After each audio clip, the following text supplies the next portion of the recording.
दुनिया की 10 सबसे शक्तिशाली महिलाओं की फोर्ब्स 2022 की सूची में कौन शीर्ष पर हैं? आंसर है option D, Ursula von der Leyen. दोस्तों, उर्सुला वॉन डेर लेयन वर्तमान में यूरोपीय आयोग की अध्यक्ष हैं। रूस द्वारा यूक्रेन पर आक्रमण से यूरोप में जो असाधारण संकट उत्पन्न हो चुकी है, इसी दौर में उर्सुला वॉन डेर लेयन को 2022 में फोर्ब्स की सूची में दुनिया की 100 सबसे शक्तिशाली महिलाओं की सूची में शीर्ष स्थान दिया गया है।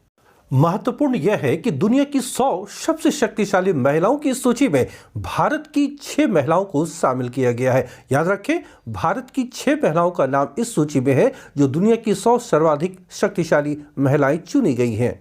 इन 6 भारतीय महिलाओं में शीर्ष स्थान भारत के वित्त मंत्री निर्मला सीतारमण का है। याद रखें कि भारतीय महिलाओं में शीर्ष स्थान वित्त मंत्री निर्मला सीतारमण को प्रदान किया गया है।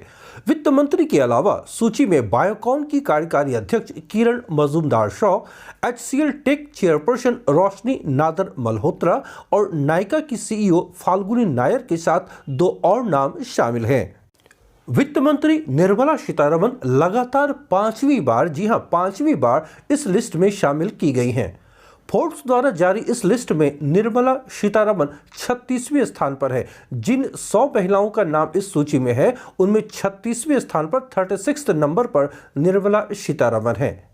पिछले वर्ष 2021 में उन्हें 37वां रैंक प्रदान किया गया था, यानी पिछले साल की तुलना में एक स्थान की पदोन्नति हुई है। निर्मला सीतारमण की एक स्थान ऊंचा रैंक इस बार प्रदान किया गया है।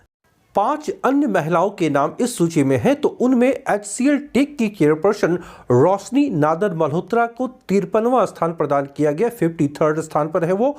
इसके अलावा सेबी की चेयरपर्सन, जो securities and exchange board of India है, उनकी जो चेयरपर्सन है माधवी पुरी बुच, उन्हें 54वां स्थान दिया गया है, 54th रैंक पे हैं।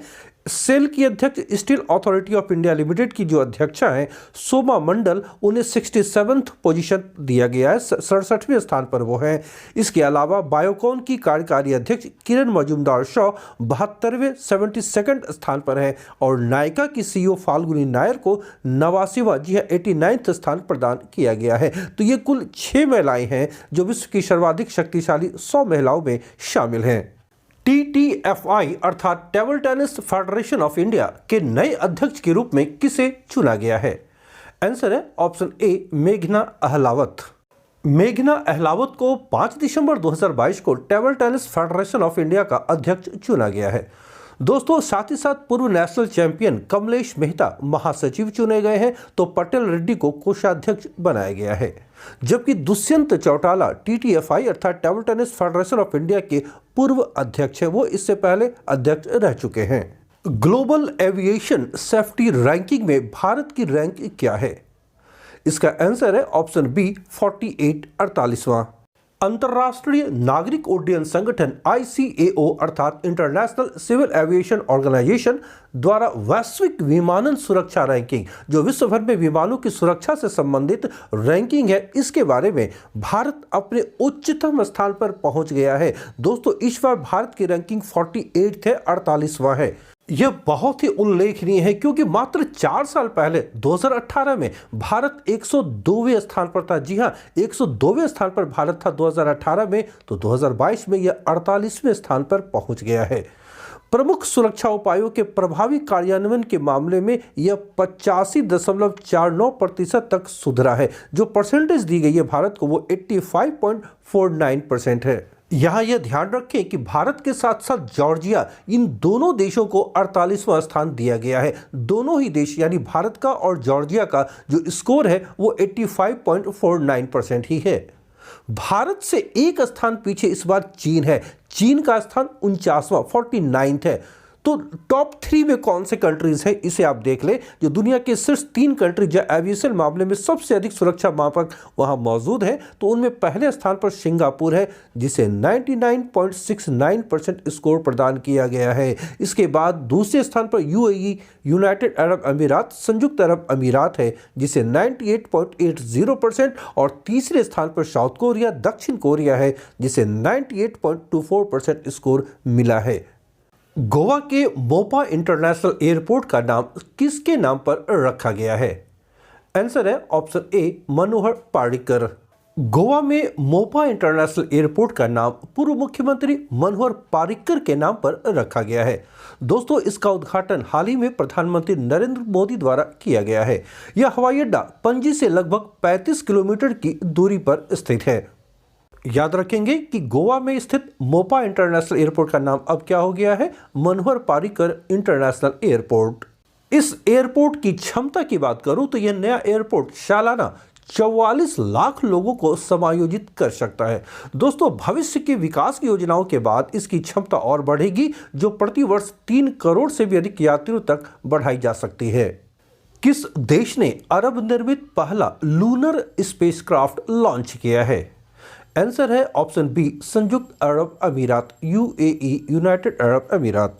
11 दिसंबर 2022 को एक स्पेसएक्स फॉल्कन 9 रॉकेट, ये रॉकेट है जिसका नाम फॉल्कन 9 है, इसके द्वारा पहली अरब निर्मित यानी अरब कंट्री में निर्मित पहला लूनर स्पेसक्राफ्ट को ऑर्बिट के लिए लॉन्च किया है, यानी उसे कक्षा में स्थापित किया है। दोस्तों, इस स्पेसक्राफ्ट को फ्लोरिडा यानी यूएसए का जो प्रांत है फ्लोरिडा, वहां पर स्थित केप कैनावरल स्पेस स्टेशन से लॉन्च किया गया है, वहां से इसे छोड़ा गया है। इसका नाम क्या है? तो इसका नाम है रशीद रोवर और इसका निर्माण किया गया है संयुक्त अरब अमीरात, यूएई में दुबई के मोहम्मद बिन राशिद अंतरिक्ष केंद्र में। याद रखेंगे, ये यूएई के द्वारा निर्मित पहला स्पेसक्राफ्ट है, या कह सकते हैं कि किसी अरब कंट्री में निर्मित ये पहला स्पेसक्राफ्ट है जिसे फ्लोरिडा यूएसए से लॉन्च किया गया है, यह अंतरिक्ष के लिए छोड़ा गया है।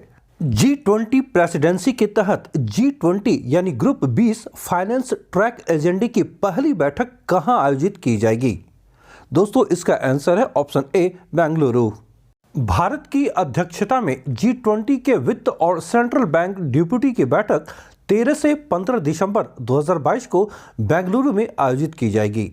दोस्तों, वित्त मंत्रालय और भारतीय रिजर्व बैंक इस सम्मेलन की सह मेजबानी करेंगे, जो भारत की G20 अध्यक्षता के दौरान वित्त ट्रैक एजेंडे पर बातचीत की शुरुआत को चिन्हित करेगा। तो आपको ये याद रखना है कि वित्त और सेंट्रल बैंक डिप्यूटी की जो बैठक है उसका आयोजन कहाँ किया गया या कहाँ किया जा रहा है, तो वो है बेंगलुरु में, दिसंबर 2022 में।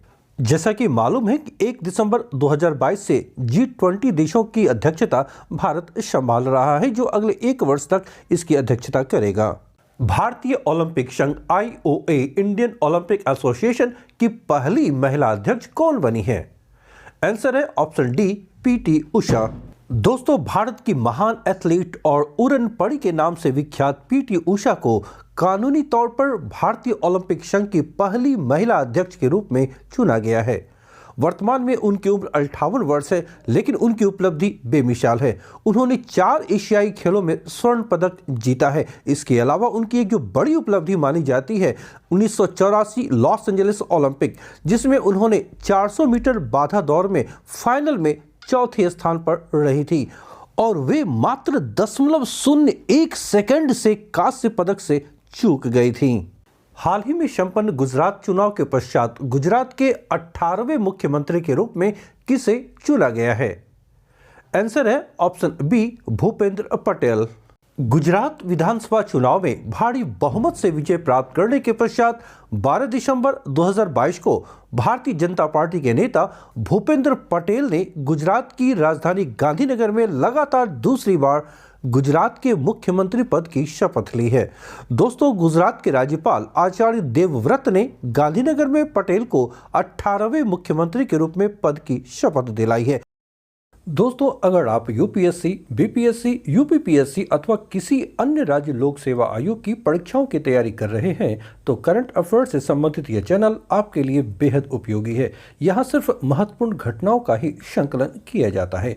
यदि आपको ये पसंद आ रहे हैं तो आप इसे लाइक करें, दोस्तों के बीच शेयर करें और अगर आप नए हैं तो चैनल को सब्सक्राइब अवश्य कर लें। साथ ही साथ बेल आइकन को भी प्रेस करें ताकि हमारे सारे वीडियोज़ के नोटिफिकेशन आपको सबसे पहले मिल सके। मिलता हूँ नेक्स्ट सेशन में शीघ्र ही। Till then, bye.